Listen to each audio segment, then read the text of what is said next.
มื่อธรรมะสามประการประชุมกันตรงที่เขาประชุมกันนั้นเรียกว่าเป็นผัสสะนะครับตัวผัสสะนี่ก็เป็นปัจจัยก็คือเป็นเหตุให้เกิดเวทนาให้เกิดเป็นเวทนาเมื่อมีการกระทบแล้วก็จะมีความรู้สึกถึงความสุขรู้สึกถึงความทุกข์รู้สึกถึงความยินดีพอใจความไม่ยินดีพอใจรู้สึกเฉยๆพวกนี้ก็เป็นเวทนาเมื่อมีเวทนาเกิดความยินดีชอบใจติดใจเพลิดเพลินก็ทำให้เกิดเป็นตัณหาก็จะเป็นผลมาจากเวทนาอันนี้ก็เป็นเรื่องของเหตุและปัจจัยก็คือสามารถที่จะแยกรูปแยกนามได้นะครับแยกรูปว่ารูปนี้เป็นปัจจัยให้เกิดนามนะครับอย่างเช่นจักขูวิญญาณนี่เป็นนามใช่ไหมครับเป็นนามแต่จักขูวิญญาณจะเกิดขึ้นได้เมื่อรูปที่ชื่อว่ารูปารมณ์ก็คือสีต่างๆเขาเป็นรูปนะครับกระทบกับอะไรกระทบกับจักขูประสาทจักขูประสาทเป็นอะไรก็เป็นรูปเมื่อจักขูประสาทซึ่งเป็นรูปกระทบกับจักขูวิญญาณเป็นรูปเหมือนกันทำให้เกิดเป็นนามก็คือจักขูวิญญาณนะครับเมื่อธรรมะสามอย่างประชุมกันทั้งรูปและนามเนี่ยประชุมกันนะจุดใดจุดหนึ่งจุดนั้นเรียกว่าเป็นผัสสะก็เกิดเป็น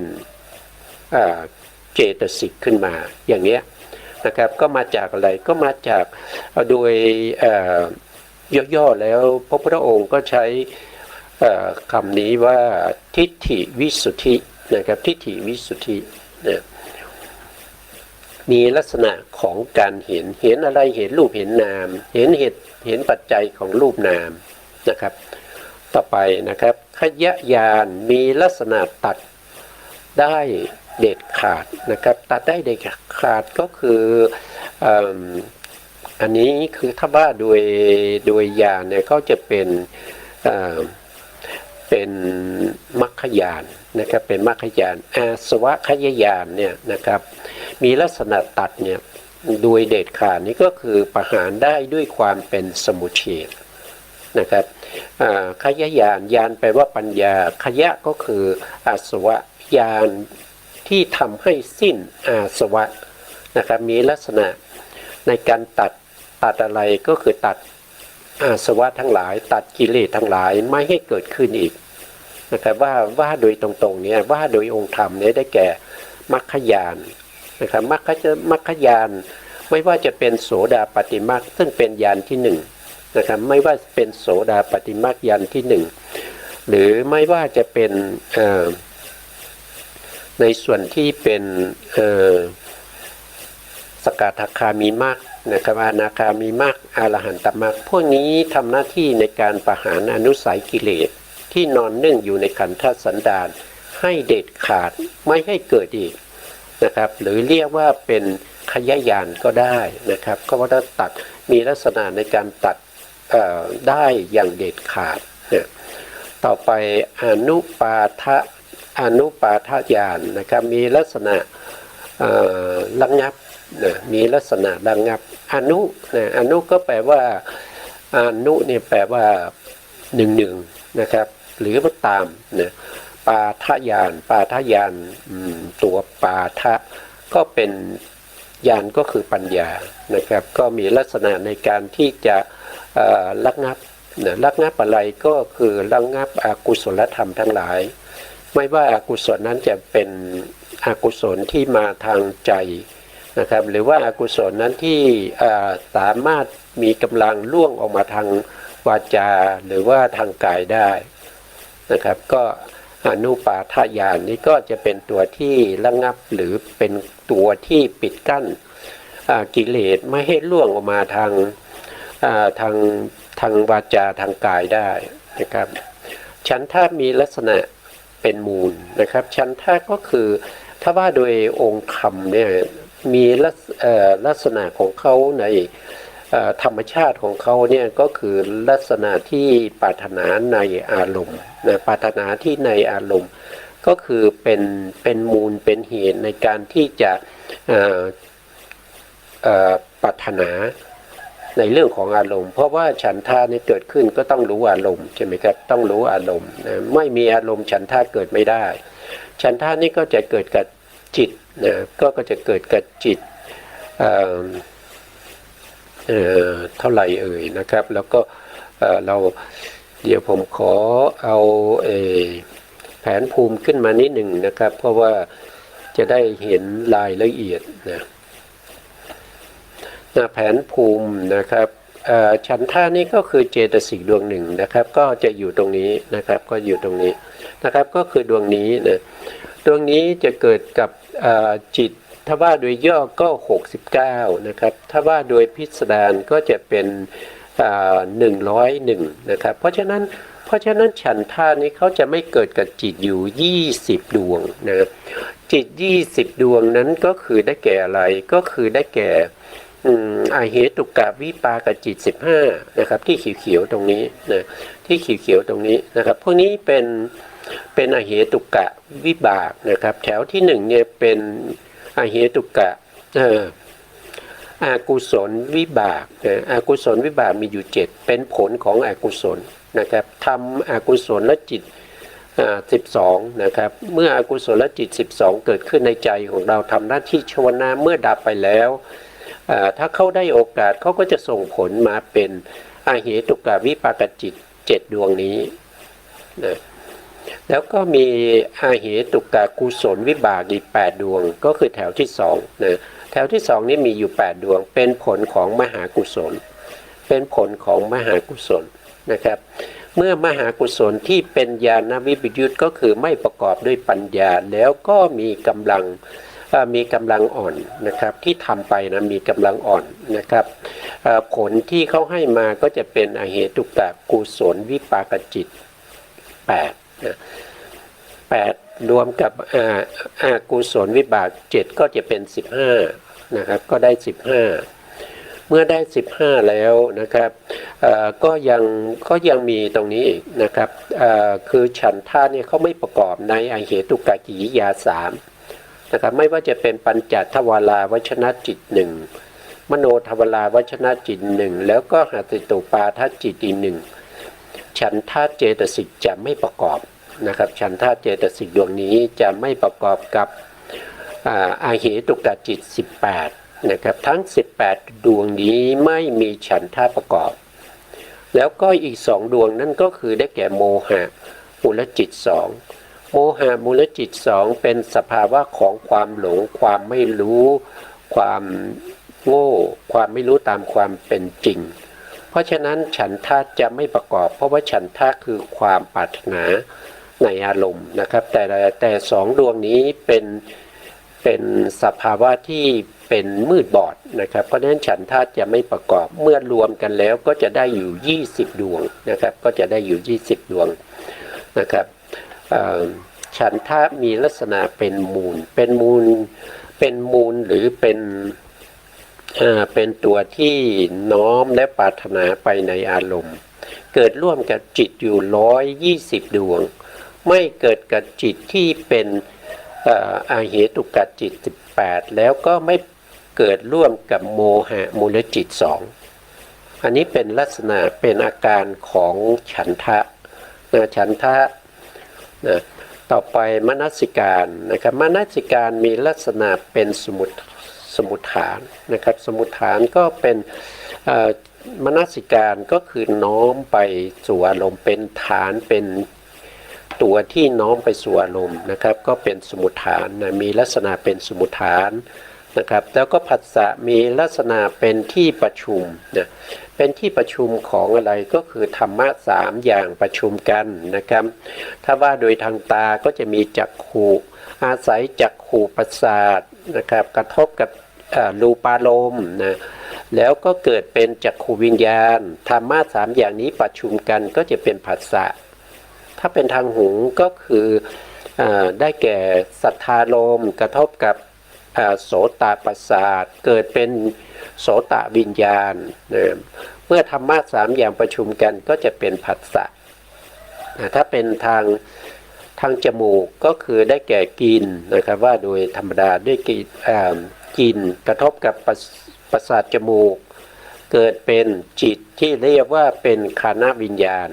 ธรรมะสามอย่างประชุมกันก็จะเป็นผัสสะนะเพราะฉะนั้นลักษณะของผัสสะ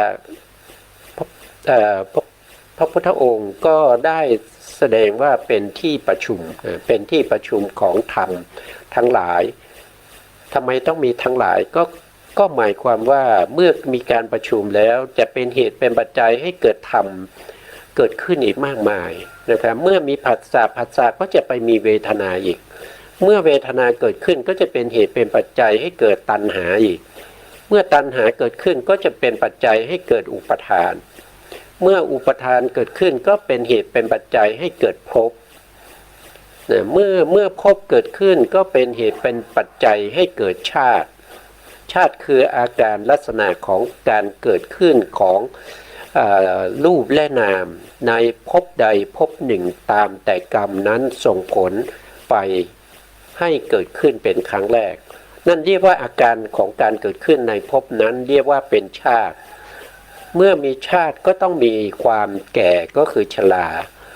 นะครับชราแล้วก็ต้องมีมรณะก็คือความตาย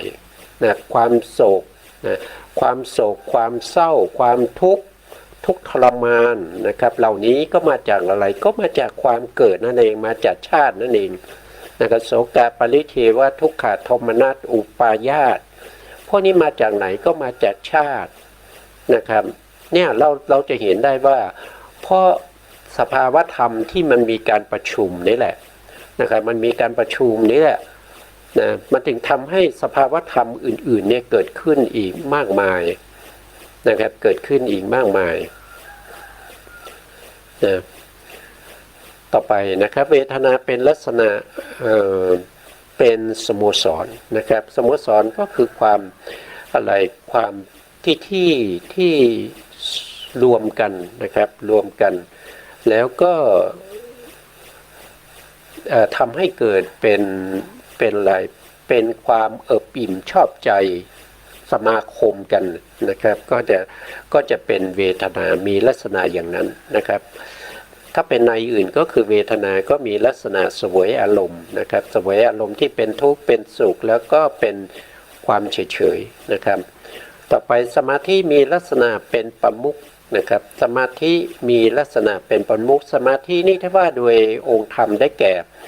เอกคตานะครับเอกคตานี่ตั้งมั่นอยู่ในอารมณ์เดียวนะครับเพราะฉะนั้นสภาวธรรมอื่นเนี่ยก็จะน้อมไปสู่สมาธิก็คือมีความสงบนะครับเพราะฉะนั้นในขณะที่เป็นสมาธิไม่ว่าจะเป็นอุปจารสมาธิหรือว่าอัปปนาสมาธิเนี่ยนะครับเขาจะตั้งมั่นอยู่ในอารมณ์เดียวเพราะฉะนั้นสภาวธรรมที่เป็นจิตและเจตสิกที่เกิดร่วมกับเอกคตานั้นก็จะมีอารมณ์เป็นอารมณ์เป็นอันเดียวกันนะครับก็น้อมไปพร้อมกับสมาธิเพราะฉะนั้นสมาธิก็ว่าโดยปริยายนะครับก็เป็นประมุขนะครับเป็นประมุขในการที่น้อมไปสู่การตั้งมั่นอยู่ในอารมณ์เดียวนะครับสติมีลักษณะอธิปไตยนะครับอธิปไตยก็คือ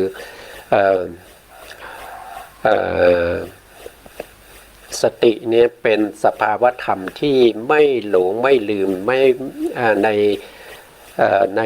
คำพูดที่ตัวเองได้พูดไว้นานแล้วหรือว่าได้ทำไว้นานแล้วถ้ามีสตินี้ก็จะไม่หลงไม่ลืมเป็นลักษณะเป็นอธิปัตไตยนะครับก็คือเป็นไปในส่วนมากนะครับเป็นไปในส่วนมากนะต่อไปนะครับปัญญานะครับปัญญามีลักษณะยอดเยี่ยมกว่านั้นนะครับปัญญานี้ก็คือเป็นสภาวธรรมที่รู้แจ้งเห็นจริงนะครับในขันธ์อายตนะธาตุในเรื่องของอริยสัจสี่ในเรื่องของเหตุและผลนะที่เป็นปฏิจจสมุปบาททั้งหลายนะครับเขาเป็นยอดในเรื่องของสิ่งเหล่านี้แล้วก็เป็นยอดในสิ่งที่ทำให้เราพ้นจากวัฏสงสารไม่ต้องเวียนว่ายตายเกิดนะครับปัญญานะครับถ้าไม่มีปัญญาเราก็ไม่สามารถที่จะตัดกิเลสได้นะครับปัญญาก็ถือว่าเป็นสัมมาทิฏฐินะครับซึ่งเป็นองค์แรกในมรรคมีองค์8นะครับก็เป็นสัมมาทิฏฐินะ วิวิมุตติมีลักษณะเป็นสาระนะครับวิมุตติก็คือความหลุดพ้นนะครับความหลุดพ้นก็เป็นสาระที่เราจะควรที่จะประพฤติปฏิบัติให้เข้าถึงสาระเหล่านี้นะครับทำให้เราไม่ต้องเวียนว่ายตายเกิดทำให้เราไม่ต้องมีความทุกข์อีกต่อไป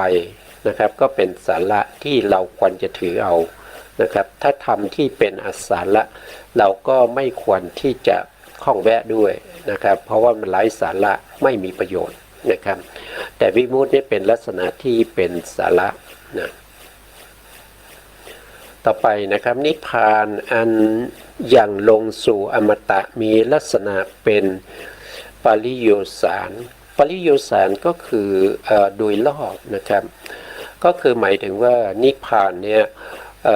เป็นอมตะธรรมนะครับที่กำจัดอกุศลได้โดยรอบนั่นก็คือด้วยความเป็นสมุจเฉทนะครับด้วยความเป็นสมุจเฉทนะพระนิพพานมีลักษณะสันติลักขณังนะสันติลักขณังพระนิพพานเนี่ยก็จะมี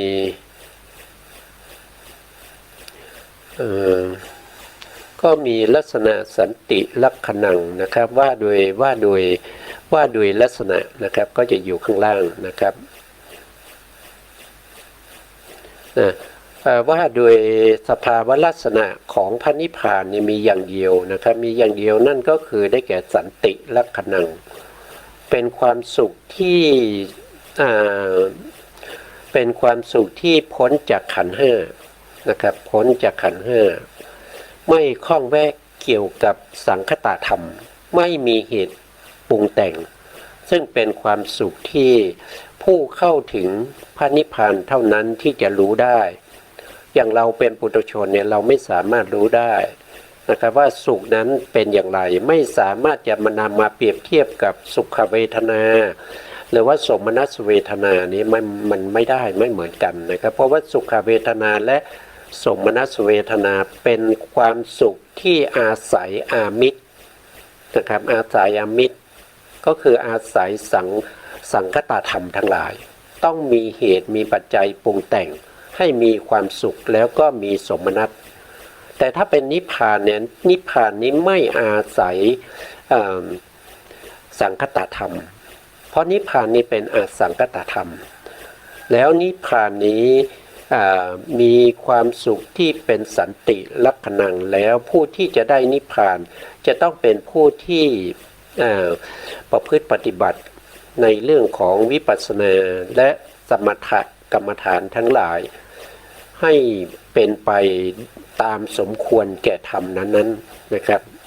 ถึงจะได้ความสุขแบบนั้นนะครับแล้วนิพพานนี้ถ้าว่าโดยเหตุนะครับถ้าว่าโดยปริยายเหตุมีอยู่สองอย่างก็คือ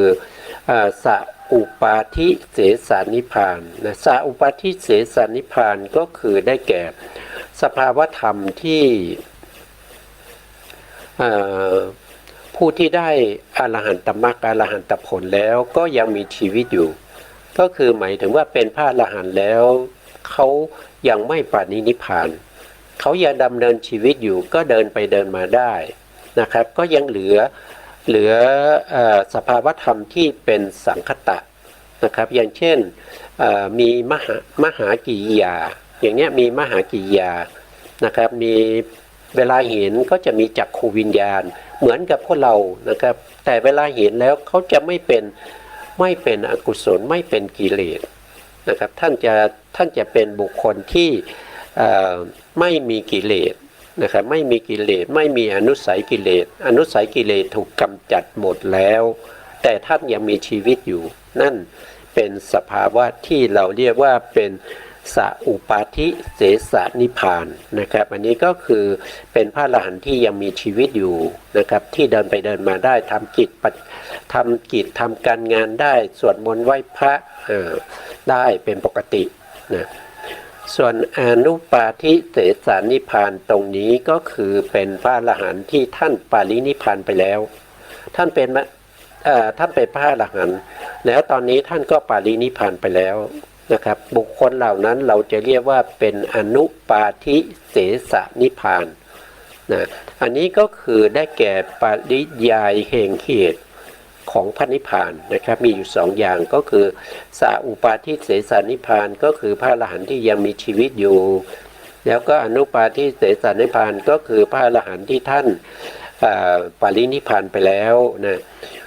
นิพพานถ้าว่าโดยอาการเข้าถึงนะอาการเข้าถึงก็จะมีอยู่3อย่างก็คือ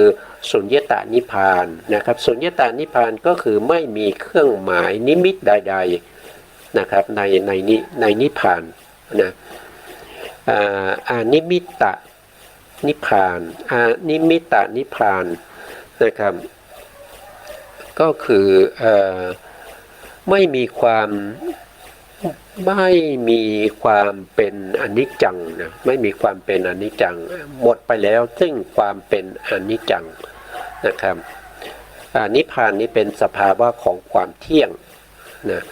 อปานิหิตะก็คือไม่มีความทุกข์นะเป็นการเข้าถึงโดยการเจริญในเรื่องของทุกขานุปัสสนานะครับไม่มีทุกข์แล้วนะครับก็เป็นอปานิหิตานิพพานนะครับไม่มีแล้วซึ่งตัณหานะครับไม่มีแล้วซึ่งตัณหานะครับที่จะมาร้อยลัดอยู่ในพระนิพพานอีกต่อไปนะครับอันนี้ก็เป็นเรื่องของนิพพานนะครับเรื่องของนิพพานเราถึงตรงไหนก็ถึงตรงนี้นะครับก็ถึงตรงนี้ว่านิพพานอย่างลงสู่อมตะนะครับอมตะก็คือธรรมที่เป็นอมตะก็คือได้แก่นิพพานนะครับมีลักษณะปาริยุสาก็คือเป็นอมตะโดยรอบนะครับซึ่งแต่ละอย่างมีลักษณะที่แท้จริงไม่แปรผันไม่แปรผันอย่างที่ได้เขาเป็นสภาวธรรมที่เป็นอาสังกตธรรมเขาไม่ถูกปรุงแต่งด้วยปัจจัยเพราะฉะนั้นเขาก็จะมีลักษณะไม่แปรผันเป็นอื่นนะครับอย่างเช่นพระนิพพานเนี่ยไม่แปรผันไปเป็นอย่างอื่นโลกของเราเนี่ยก็มีการถูกทำลายใช่ไหมครับตามที่เราได้ศึกษามาว่าโลกของเราเนี่ยตั้งอยู่แค่ชั่วระยะเวลาหนึ่งที่เราเรียกว่าเป็น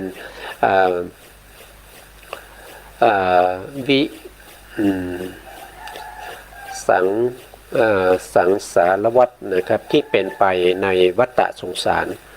นะครับก็จะมีเขาเรียกว่าเป็นเดี๋ยวนะครับ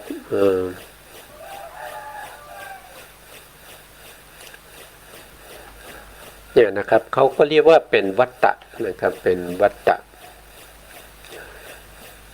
ยิ่งนานไปนะครับก็รู้สึกว่าความหลงลืมมันจะมากขึ้นนะครับเพราะว่าอะไรก็เพราะว่ามีโรคประจำตัวนั่นก็คือเวียนศีรษะบ่อยๆก็ทำให้สมองนี่มันฝ่อไปนะครับมันฝ่อไปมันก็เสียไปจึงทำให้ความจำเนี่ยไม่ค่อยจะดีนะครับถ้าว่าโดยอสงไขยเนี่ยเราก็มีอยู่4อย่างใช่ไหมครับหนึ่งก็คือว่าโดยสังคตะนะครับสังคตะอยู่ตรงไหนผมก็หาไม่เจอนะถ้าว่าโดยอสงไขยเนี่ยมันจะมีอยู่4อย่างนะครับหนึ่งก็คืออาสงไขยกลับก็คือกลับที่นับไม่ได้อันนี้หมายถึงมหากลับนะมหากลับแล้วถ้า1มหากรัมเนี่ยก็จะเท่ากับ4อาสงไขย4อาสงไขยนี้ก็คือได้แก่วิวัตถายีอาสงไขยกับที่1ใช่ไหมครับ2ก็คือวัตตะนะครับวัตตะอาสงไขยนะครับแล้วก็ต่อมาก็คือวัตตถายีอาสงไขยแล้วก็เป็นวิวัตตะอาสงไขยก็จะมีอยู่4อย่างแต่โลกของเราตั้งอยู่ปัจจุบันนี้มันมีอยู่ระยะเวลาอยู่แค่1วิวัตตถายีอาสงไขยกับนะครับนั่นก็แสดงว่ามหากรัปหนึ่งเนี่ย แบ่งออกเป็น4ช่วงแล้วโลกของเราจะตั้งอยู่แค่ช่วงเดียวเท่านั้นที่เรียกว่าวิวัตถายีอาสงไขยกัปนะครับส่วนในส่วนที่เป็นสังวัตอาสงไขยนี้โลกของเราถูกทำลายนะครับอยู่ในช่วงที่ถูกทำลายและต่อมาก็สังวัตถายีอาสงไขยกัปอันนี้ก็คือโลกของเราถูกทำลายหมดแล้วในจักรวาลแสนโกฏจักรวาลนี้เหลือแต่ความเวิ้งว้างไม่มีอะไรเลยเวิ้งว้างไปหมดนะแสนโกฏจักรวาลเขาถูกทำลายนะครับแล้วก็วิวัตตอาสงไขยนี้ก็เป็นช่วงระยะเวลาที่มีการโลกของเรากำลังอุบัติขึ้นนะครับการอุบัติขึ้นนี้ไม่ได้มีใครที่มาสร้างขึ้นไม่ได้มีใครที่จะมาปรุงแต่งให้มีโลกไม่ใช่นะครับเป็นไปโดยธรรมชาติธรรมชาตินั้นก็คือมีฝนตกมาทั่วแสนโกฏจักรวาลนะครับเมื่อตกมาแล้วก็น้ำฝนนั้นก็จะเหือดแห้งไปก็จะมีตะกอนจับรวมตัวกันนะครับเรื่อยๆนะครับใช้เวลายาวนานถึงเขาเรียกว่าเป็นวิวัตอาสงไขยวิวัตอาสงไขยเป็นระยะเวลาที่ยาวนานเท่ากับโลกของเราที่ตั้งอยู่นะครับตั้งแต่เริ่มมีมนุษย์มาอาศัยอยู่จนถึงโลกของเราจะถูกทำลายระยะเวลาเท่ากันอย่างเงี้ยนะครับสร้างขึ้นมาจนสำเร็จก็จะเรียกว่าเป็นวิวัตถายีอาสงไขยก็มีมนุษย์นะครับมีมนุษย์มาอาศัยอยู่มาจากไหนก็มาจากพวกที่เป็นพรหมนะครับ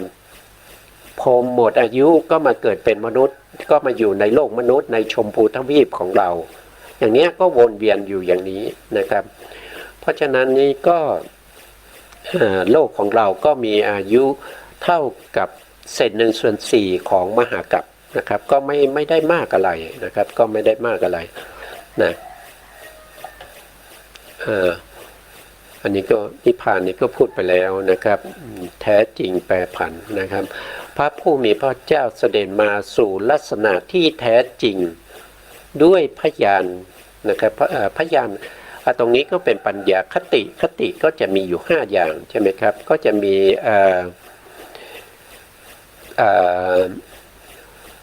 เขาเรียกว่าคติที่เป็นอบายนะครับก็จะมีทั้งหมดอยู่นะครับอย่างเช่นเดรัจฉานคตินะครับเปตะคติก็คือเปรตแล้วก็มีนรกนะครับอันนี้ก็เป็นคติ3ที่เป็นทุกขติแล้วก็มีมนุษย์คตินะครับก็คือมนุษย์เรานะครับแล้วก็มีเทวดานะครับก็รวมกันแล้วก็จะเป็นคติ5นะครับคติ5นะครับคือทรงบรรลุทรงบรรลุนะครับบรรลุอะไรนะครับทรงบรรลุโดยลำดับไม่มีผิดพลาดอย่างนี้เหตุนั้นนะครับจึงทรงพระนามว่าตถาคตนะครับอันนี้ก็เป็นสภาวะลักษณะนะครับของธรรมทั้งหลายที่พระพุทธองค์ทรงเข้าไปรู้นะครับเข้าไปตรัสรู้แล้วก็นำมาบัญญัติเปิดเผยให้พวกเราได้ศึกษากันนะครับ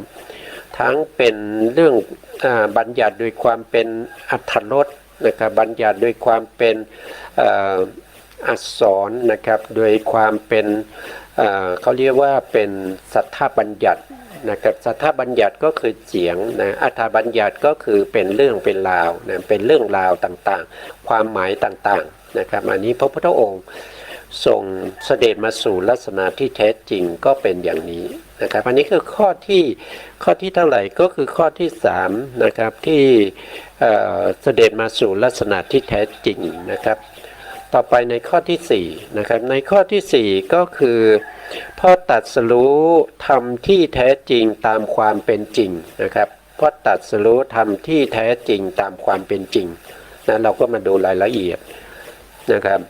พระผู้มีพระภาคเจ้าทรงพระนามว่าตถาคตพอตรัสรู้ธรรมที่แท้จริงตามความเป็นจริงเป็นอย่างไรนะครับก็ได้แก่ อริยสัจสี่ชื่อว่าธรรมที่แท้จริงอย่างที่ตัดว่าดูก่อนภิกษุทั้งหลายนะอริยสัจสี่เหล่านี้เป็นธรรมที่แท้จริงไม่แปรผันไม่กลายเป็นอย่างอื่นอริยสัจสี่อะไรบ้างนะครับดูก่อนภิกษุทั้งหลายข้อนี้ว่านี้ทุกข์นะนี้ทุกข์เนี่ยเป็นทุกขสัจนะครับอย่างเช่นเรากำลังคิดอะไรอยู่ที่เป็นไปในกามวิตกนะครับหรือว่าจะเป็นไปในพยาปาทวิตกหรือวิหิงสาวิตกเนี่ยถ้าเรามีสติขึ้นมาเราก็ให้กำหนดรู้ว่าสิ่งที่เรากำลังคิดอยู่นั้นสิ่งที่เรากำลังตึกอยู่นั้นมันเป็นทุกข์ครับอันนี้แหละเรียกว่าเป็นหนีทุกข์นะหนีทุกข์ดังนี้นะครับเป็นธรรมที่แท้จริงไม่แปรผันไม่กลายเป็นอย่างอื่นดังนี้นะครับก็คือสภาวะของความทุกข์เนี่ยมันก็จะบีบคั้นให้พวกเราเนี่ยทนได้ยากนะครับอันนี้เป็นลักษณะของความทุกข์นะทนอยู่ในสภาวะเดิมได้ยากนี้แหละเป็นเรื่องของความทุกข์นะมันไม่สภาวะของเขาเป็นอย่างนี้เขาจะไม่แปรผันเป็นอย่างอื่นนะครับเขาไม่แปรผันไปเป็นเรื่องของการทนอยู่ในสภาวะเหล่านี้ได้ทุกนี้คือเขาจะทนอยู่ในสภาพเดิมไม่ได้ต้องมีการเปลี่ยนไปนะครับเปลี่ยนไปสลายไปแปรปรวนไปนะครับแต่ตัวทุกเนี่ยมันก็เป็นสภาวะของความทุกข์นั่นแหละมันไม่แปรผันมันไม่แปรผันแต่ตัวที่เป็นรูปนะครับที่ไม่ใช่เวทนาเป็นเจตสิกนะครับเวทนาเป็นเจตสิกที่เราเรียกว่าเป็นสัพพจิตตสาธารณเจตสิกนะเนี่ยนะครับเวทนาเนี่ยเขาเป็นเจตสิกนะเขาเป็นเจตสิกสภาวะธรรมของเขาเนี่ยเขาเป็นสภาวะที่เป็นทุกข์ที่เรากำลังพูดถึงนะแต่จริงๆเขามีสภาวะธรรมอยู่3อย่างว่าโดยการเสวยอารมณ์ใช่ไหมครับมีทั้งสุขทั้งทุกข์แล้วก็มีเฉยๆเขาเป็นเวทนานะครับแต่ตัวที่ทนอยู่ในสภาพเดิมไม่ได้มันเป็นรูปอะนะครับอย่างเช่นเรานั่งนานๆอย่างเงี้ยเราไม่ขยับตัวเรานั่งนานๆเนี่ยเราก็จะมีความทุกข์ไอ้ตัวที่ทำให้เกิดความทุกข์ก็คือการที่เราไม่ได้ขยับหรือว่าไม่ได้เปลี่ยนอิริยาบถเรานั่งอยู่ในสภาวะเดิมนั่นแหละแต่รูปกับเวทนามันไม่ใช่ตัวเดียวกันนะตัวที่แปรผันเปลี่ยนไปเนี่ยมันเป็นตัวรูปนะตัวที่เรานั่งนะแต่ตัวเวทนาที่เป็นความทุกข์นั้นน่ะมันเป็นนามเป็นเจตสิกตัวหนึ่งสภาวะของเขาทุกข์ก็ต้องเป็นทุกข์ทุกข์จะมาเป็นสุขได้ยังไงใช่ไหมครับสภาวะของสุขมันก็เป็นสุขมันไม่ใช่ทุกข์ทุกข์ก็เป็นทุกข์นะครับเฉยๆก็เป็นเฉยๆนะครับเป็นไม่สุขไม่ทุกข์อย่างเนี้ยมันไม่แปรผันนะถ้าเป็นทุกข์มันก็จะเป็นทุกข์นะครับมันไม่เป็นสุขนะสุขมันก็เป็นสุขมันไม่เป็นทุกข์ความเฉยๆไม่ทุกข์ไม่สุขมันก็เป็นของมันอย่างนั้นมันไม่ได้เป็นสุขหรือว่ามันไม่ได้เป็นทุกข์นะมันก็จะเป็นลักษณะอย่างนี้นะครับไม่กลายเป็นอื่นดังนี้นะครับพึงทราบความพิสดารต่อไปนะครับก็พระผู้มีพระภาคเจ้าตรัสรู้อริยสัจสี่เหล่านี้เหตุนั้นจึงได้รับพระนามว่าตถาคตเพราะตรัสรู้ธรรมที่แท้จริงก็คัตตะศัพท์ในที่นี้มีเนื้อความว่าตรัสรู้เราก็อย่างที่ผมได้พูดไปเมื่อสักครู่นี้ว่าถ้าเราตึกไปในเรื่องของกามวิตกนะครับแล้วว่าพยาปาทวิตกหรือว่าวิหิงสาวิตกเนี่ยถ้าเรามีสติขึ้นมาในขณะนั้นเราก็กำหนดลงไปว่านี้ทุกข์นะครับนี้ทุกข์แล้วก็นี้ทุกขสมุทัยทุกตัวที่เราตึกไปนี้มันก็จะเป็นเหตุเป็นปัจจัยให้เราได้รับความทุกข์ ในโอกาสต่อไปก็เป็นทุกขสมุทัยนะครับส่วนเรื่องของนี้ทุกขานิโรธเนี่ยเรายังไม่มีนะครับทุกขานิโรธคือพระนิพพานนะครับสภาวะของพระนิพพานเนี่ยเรายังไม่ได้ไม่มีนะครับหรือว่าบางท่านอาจจะมีก็ได้นะไม่รู้นะครับว่าท่านอาจจะได้มากได้ผลแล้วนะครับก็จะเข้าใจในสภาวะของความเป็นนิพพานได้ส่วนผู้ที่ยังไม่รู้ก็กำหนดยังไม่ได้นะครับยังกำหนดไม่ได้นะครับแล้วก็ถ้าเราประพฤติปฏิบัตินะครับในเรื่องของมรรคมีองค์8นะเราก็กำหนดว่านี้ทุกขนิโรธคามินีปฏิปทาก็คือนี้คือเหตุแห่งความเข้าถึงความดับทุกข์นะอันนี้ก็เป็นสภาวะที่พระพุทธองค์ทรงตรัสรู้ในเรื่องของอริยสัจสี่แล้วก็ทรงนำมาให้พวกเราได้ศึกษาตามนะครับต่อไปนะครับตถาคตเพราะตรัสรู้ธรรมที่แท้จริงนะครับก็คัตตศัพท์ในที่นี้มีเนื้อความว่าตรัสรู้นี่ก็เป็นเรื่องของศัพท์นะอีกอย่างหนึ่งนะครับชราและมรณะอันเกิดแต่ชาติเป็นปัจจัยนะชาตินี้ก็คือลักษณะอาการของการเกิดขึ้นในภพใดภพหนึ่งเป็นครั้งแรกนะครับเราตายแล้วเราไปเกิดภพใดภพหนึ่งเป็นครั้งแรกอาการของการเกิดขึ้นของรูปและนามนั้นเราจะเรียกว่าเป็นลักษณะของชาติ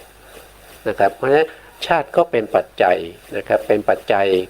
ยให้เกิดชรา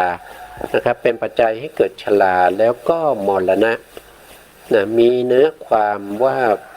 ปรากฏนะครับปรากฏคืออะไรก็คือปรากฏขึ้นในภพภูมินั้นเป็นครั้งแรกนะครับอย่างเช่นเราจากเดิมเนี่ยเราก็มาจากไหนไม่รู้เรามาเกิดเป็นมนุษย์แล้วเรามาปรากฏรูปและนามของเราขึ้นในครั้งแรกในภพภูมิที่เป็นมนุษย์เนี้ยเราก็จะเรียกว่าเป็นการปรากฏนะครับเป็นเนื้อความที่แท้จริงไม่แปรผันนะครับเป็นลักษณะอาการเป็นเนื้อความไม่แปรผันนะครับไม่กลายเป็นอย่างอื่นนะไม่กลายเป็นอย่างอื่นนะครับสังขารอันเกิดแต่อวิชชาเป็นปัจจัยนะครับสังขารนี้นะครับเกิดขึ้นได้ก็เพราะว่ามีอวิชชาคือความไม่รู้เป็นเหตุเป็นปัจจัยให้เกิดสังขารก็จะมีถ้าว่าโดยในปฏิจจสมุปบาทก็จะมีอยู่3ก็คือปุญญาภิสังขารก็คือการทำบุญทำกุศลทั้งหลายเหล่านี้ก็เป็นสังขารเหมือนกันเพราะเราไม่รู้เราจึงทำกุศลที่เป็นไปในวัฏฏะสงสารนะครับกุศลที่เป็นไปในวัฏฏะสงสารก็คือกุศลที่ทำให้เราได้มาเกิดในกามสุคติภูมิแล้วก็ได้เสวยผลบุญนั้นนะครับเช่นเกิดเป็นเทวดาเกิดเป็นมนุษย์อย่างเงี้ยก็มีความสุขอยู่ในภพภูมิของความเป็นมนุษย์ความเป็นเทวดาแต่ถามว่าสุขพวกนี้หมดเราไปที่ไหนเราก็จะต้องไปเสวยความทุกข์ในอบายต่อนะมันไม่จบสิ้นนะครับเพราะฉะนั้นบุญที่เราทำเนี่ยเราไม่ได้ทำเพื่อการหลุดพ้นจากวัฏฏะสงสารไม่ได้ทำเพื่อให้ได้มาซึ่งพระนิพพานเนี่ยมันเ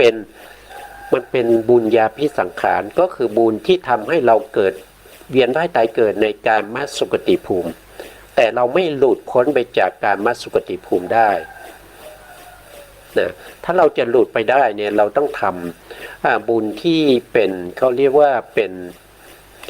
นบุญที่เป็นเหตุเป็นปัจจัยให้สิ้นวัฏฏะสงสารนะสิ้นวัฏฏะสงสารก็ทำบุญแล้วก็ตั้งความปรารถนาเพื่อความหลุดพ้นไปจากวัฏฏะสงสารนะครับไม่ว่าจะเป็นการให้ทานการรักษาศีลการเจริญภาวนานะครับเราทำเพื่อให้หลุดพ้นไปจากวัฏฏะสงสารเราไม่ทำเพื่อหวังว่าเราจะได้เกิดเป็นเทวดานะครับเราไม่ได้ทำเพื่อหวังว่าเราจะได้เกิดมาเป็นมนุษย์ที่เป็นพระราชาเป็นพระราชาเป็นประเทศที่เป็นเอกราชหรือว่าไม่ได้ทำเพื่อให้ได้มาซึ่งพระเจ้าจักรพรรดิอย่างเงี้ย นะครับแต่เราทำเพื่อการหลุดพ้นจากวัฏฏะสงสารอันนั้นจะเป็นบุญเป็นกุศลที่ยิ่งกว่าการทำแล้วเพื่อหวังและปรารถนาความเป็นเทวดานะถ้าปรารถนาอย่างนั้นเรายังถือว่าเป็นอวิชชาอยู่นะถือว่ายังเป็นอวิชชาอยู่นะมีอวิชชาเป็นเหตุเป็นปัจจัยให้เราทำบุญญาภิสังขารให้เราทำบุญญาภิสังขารนะให้เราทำอาเนญชาภิสังขารนะครับอาเนญชาภิสังขารก็คือทำแล้วก็ได้อรูปฌานนะครับก็ไปเกิดในอรูปภพไม่ว่าจะเป็นอากาสานัญจายตนะภูมินะครับแล้วก็วิญญาณัญจายตนะภูมิอากิญจัญญายตนะภูมิหรือว่าเนวสัญญานาสัญญายตนะภูมิสิ่งเหล่านี้มีอวิชชาเป็นปัจจัยนะครับมีอวิชชาเป็นปัจจัยสิ่งไหนที่เป็นเหตุเป็นปัจจัยให้เราเวียนว่ายตายเกิดสิ่งนั้นมีอวิชชาเป็นปัจจัยนะครับมีเนื้อความว่าปรากฏเป็นเนื้อความที่แท้ไม่แปรผันไม่กลายเป็นอย่างอื่นอวิชชามีเนื้อความว่าเป็นปัจจัยแก่สังขารนะครับสังขารก็คือสภาวะที่ปรุงแต่งนะครับที่เป็นบุญญาภิสังขารอบุญญาภิสังขารแล้วก็อเนญชาภิสังขารสังขารมีเนื้อความว่าเป็นปัจจัยแก่วิญญาณเนี่ยอันนี้ก็มาจากปฏิจจสมุปบาทนะครับวิญญาณก็พูดถึงวิญญาณที่เราไปเกิดในครั้งแรกนะครับที่ภพภูมิต่างๆเราก็จะเรียกว่าปฏิสนธิจิตหรือปฏิสนธิวิญญาณไปเกิดครั้งแรกในความเป็นเทวดาไปเกิดครั้งแรกในความเป็นพรหมไปเกิดครั้งแรกในความเป็นอรูปพรหมนะครับหรือว่าทำบุญญาภิสังขารก็ไปเกิดครั้งแรกที่ในอบายก็เรียกว่าเป็นอาเหตุกะนะครับก็เป็นสันอุเบกขาสันติละนะอากุศลวิปากะวิญญาณนะครับก็เป็นวิญญาณมาจากไหนก็มาจากการทำสังขารนั่นเองทำบุญทำอกุศลทำบุญที่เป็นภาวนานะครับแต่ไม่ได้ปรารถนาความหลุดพ้นทำไปอย่างนั้นนะครับก็เวียนว่ายตายเกิดไปตามนั้นนะแล้วก็ชาติมีเนื้อความว่าเป็นปัจจัยแก่ชรานะครับชาติคือการเกิดเมื่อมีการเกิดก็ต้องมีความแก่แล้วก็ความตายนะครับเป็นเนื้อความที่แท้จริงไม่แปรผันเห็นไหมชาตินี้เป็นความเกิดเนี่ยเขาต้องให้ผลเป็นความแก่และความตายแน่นอนนะครับถ้าไม่อยากแก่ไม่อยากตายก็ต้องไม่ต้องเกิดนะครับไม่ต้องเกิดนะไม่ต้องเกิดมีทางเดียวนั่นก็คือไปสู่พระนิพพานนะครับไปสู่พระนิพพานไม่ต้องเกิดแต่มีทางเดียวนะครับทางอื่นไม่มีนะครับไม่แปรผันเป็นอย่างอื่นพระผู้มีพระภาคเจ้ารู้ธรรมที่แท้จริงนั้นทั้งหมดนะรู้ทั้งหมดนะไม่มีส่วนเหลือนะครับเหมือนเหมือนกับมะขามป้อมที่อยู่ในฝ่ามือนะครับเพราะเหตุนั้นจึงได้ชื่อว่าตถาคตนะครับเพราะตรัสรู้ธรรมที่แท้จริงพระผู้มีพระภาคเจ้าทรงพระนามว่าตถาคตเพราะรู้ธรรมที่แท้จริงตามความเป็นจริงเป็นอย่างนี้นะต่อไปพระผู้มีพระภาคเจ้าทรงพระนามว่าตถาคตเพราะเห็นอารมณ์ที่แท้จริงเป็นอย่างไรนะครับอันนี้ก็เราคงจะต้องเอาไว้แค่นี้ก่อนนะครับเพราะว่าเวลาเราหมดนะครับผมก็จะมักไว้นะครับว่าครั้งต่อไปเราก็มาต่อตรงนี้นะก็มาต่อตรงนี้นะครับวันนี้เวลาเราหมดแล้วนะครับ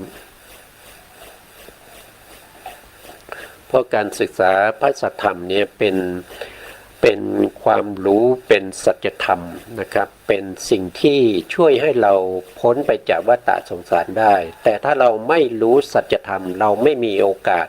ที่จะพ้นไปจากวัฏฏะสงสารได้นะครับเพราะฉะนั้นการศึกษาพระสัทธรรมจึงเป็นเรื่องที่เราควรจะต้องศึกษาไม่เหมือนกับวิชาทางโลกที่นำมาใช้ในการหาอาหารเท่านั้นเองหาเกียรติหา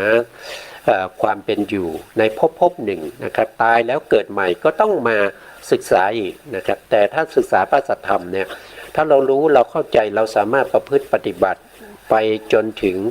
ได้มรรคได้ผลเนี่ยเราก็จะหลุดพ้นไปจากการเวียนว่ายตายเกิดเราไม่ต้องมาเกิดแก่เจ็บตายอีกนะครับอันนี้ก็เป็นเรื่องเป็นสัจธรรมเป็นความจริงนะครับสุดท้ายนี้ขอกราบขอบพระคุณพระครูสมุทรวิสุวัฒน์วรกิจโจผู้อำนวยการสถานีวิทยุเพื่อการศึกษาพระพุทธศาสนาและวัฒนธรรม FM 104.5 เมกะเฮิรตซ์วัดฝายหินจังหวัดเชียงใหม่และขอกราบขอบพระคุณพระครูปริยัติยานุศาสตร์และขอบคุณท่านผู้การธนเตชะนะครับที่ให้เวลามา1 ชั่วโมงในเรื่องมาศึกษาในเรื่องของพระสัทธรรมนะครับก็และขอขอบคุณท่านผู้ฟังและผู้ชมทุกท่านที่ติดตามในรายการศึกษาพระสัทธรรมเพื่อการพ้นทุกข์ในวันนี้นะครับวันนี้เวลาหมดครับ